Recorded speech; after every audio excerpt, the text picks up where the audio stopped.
दे बड़ा त के सिया दे हमर माता डिजाइन वाला पहनाओ, जाली वाला पहनाओ, खिड़की वाला पहनाओ, कुछो पहनाओ तोरा कौन जरूरत बोल रहा के? हां बाकी फता रे हमर ए भाइयो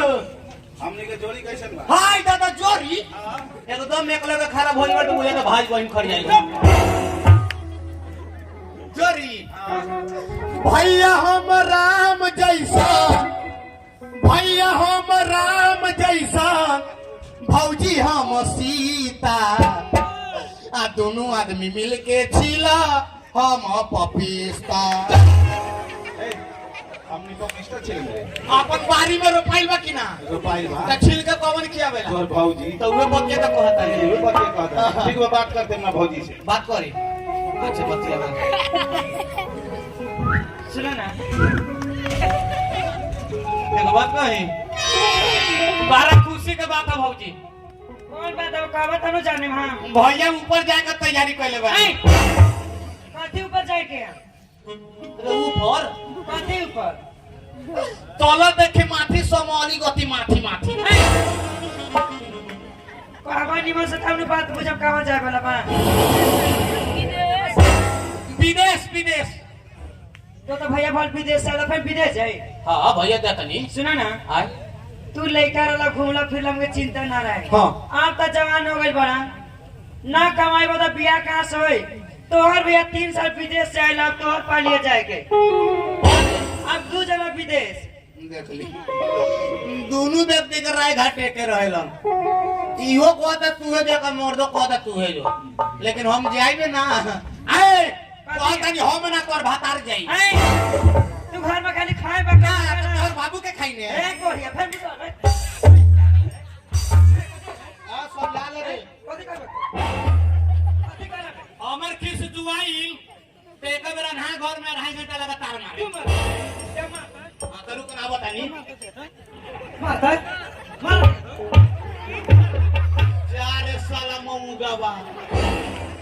तोहर दिया बोरले बा मेहरारू देखत लुगा उठा के लगतिया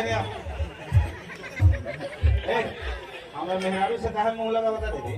हां मुंह ना लगाई तो कति हाथ लगाई का अरे वो घर के गार्जियन हम किनी हां मलकिनी हां जे कही हुए घर में होला अरे तो हम कम जब ना होई का हम ना जाई तोहर भातार जाई बोलबू जाके घर में ठूसा बा कमाईबा ना तुमसे नहीं आ तू हेंगे रह जालो आ देवर भाता अरे भातार के कमाई खाले तोहर कमाई ना ना ना ए भाईयो कहबे के बतिए के हम सटी जा भट कहां जाता रे करंट छुआ जाता है हां सटा आई बांस पकड़ सुपर मास में एक बढ़िया सटा पे हां तो सहारा में केने कौन अच्छा ए वो ने थोड़बे सटे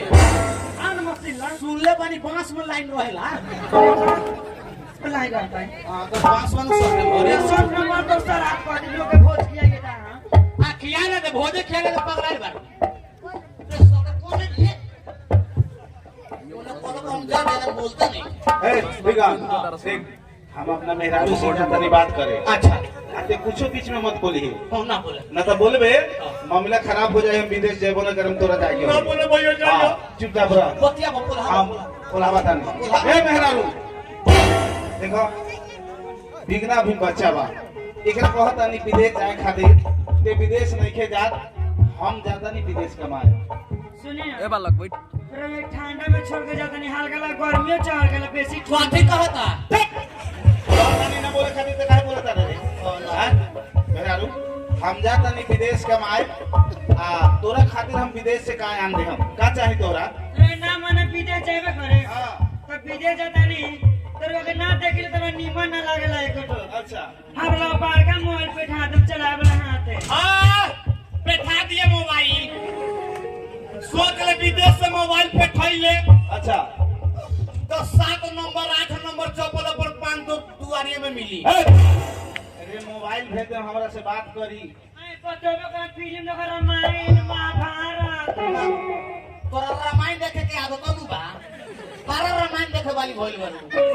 बैठा दी है एकदम भेज दे मेहरारू ओकरा बाद में मुसलमान के जी है साले सुनी ना सरे अनारे में जाने वो लाइट ले हम 3 सेला अब 3 सेला 8 सेला नु मंगा उतना भारी लाइट का हो जी एक बार फोक्स मारिए लग तो लौकी एक बार वहां बा से ठीक बात इंसुलेट हाँ हल्का बा तो हमरो ला ले आती हो कथी तोरा चाहिए हमरो ले दियो मोबाइल मोबाइल हां ते मोबाइल का करबे रे हमू फिल्म देख ते फिल्म देखबे बकरी में जाई ने तो मोने ना लागेला अच्छा मोबाइल रही तो आनी पर बैठ के फिल्म देखो तो हम बकरी गेहूं में परत ते रही फिल्म देखबे कौन फिल्म देखबे रे हमें हां मरद के मोछ के सान के लड़ाई वाला अच्छा कौन फिल्म हमें हां कपड़ा खोल के उठा उठा के पटक पटक मार करे वाला ए ई कौन फिल्म है कपड़ा खोल के उठा के पटक पटक के लड़ाई करे वाला बेसी देर के ना हां आधा घंटा 15 मिनट 20 मिनट के ये कौन फिल्म है कौन फिल्म ना बोला हां पहलवानी कुश्ती ए पहलवानी आ तो हीरो से कम हो ना तनको कम नहीं आ है कपड़ा खोल के लड़ला की कपड़ा पहन के कपड़ा खोल के तो तोरा कथी समझ आ गया हमरा तो समझ में आ गया कब तू पिटा दे जा हमरो धांगना चुप बेगम हम जाता नहीं लेकिन एगो बात सुन ले कौन बात? आज से जब तोर भौजी कही अच्छा उहे करी है हां जबर कही उहे करे हां खाना बना के कोई खाना बना दे हां कपड़ा खींचले कोई कपड़ा खींच दे हां कपड़ा फेंक दी है नहीं तो कबो कबो कॉलो चला दे चुप कल काहे चले बेरे नहाई ना अच्छा। तब पानी आंदी है कल पर से ए कौन कौन हां ठीक हो बोलो रुक काहे रोता रे पहले बात करे दे अभी कहां बती नहीं है रे बत्ती आलो बती आता नहीं एक बार जाए तो मोने नहीं के बाद ए मेरा हम जाता नहीं अब बिगना के हम समझा दे नहीं है कि आज से तो जे तोर भौजी कही उहे करी है सुनी ना अरे जाता नहीं नो तो नीमन से रहे अरे गाड़ी में बड़ी पेट शीशा में ताकिलो में मत ताकम रहुए आइए से बेसी मोटा हम नीमन से खाएं आ वाह ये से बेसी मोटाई ना मोटा भात में पसंद पड़ेला ये इतना मोट बात अपन घर में ढुकल है, पूरा धरती दल दल करेला ए आई मोटाई तो पूरा घरे धौसा अरे जानता रे कैसे ते मोटा गई बा हम कैसे? तू जानता रे कि ना हां जानता 5 साल के बाद हम विदेश से आए रहनी घरे हां हां विदेश गई तो हमर देह ऐसे हमरा बेसी चलत रहे हां हां बिगम जाता नहीं हम अच्छा से रहिए ठीक बा लगत नहीं बोइयो खुशी रह कितना दिन में आइबो हां कितना वीडियो करे क्वालिटी 3 बरस बाद 3 वर्ष हां जा ठीक बा जानी तुमने भौजी के ख्याल रखिए हे राम पहुना हे सीता दीदी हे शंकर मौसा हे पार्वती मौसी ई सरवा जवन प्लेन में बैठू प्लेन में उलट जाई हां चल भाई अरे नहीं आवला रे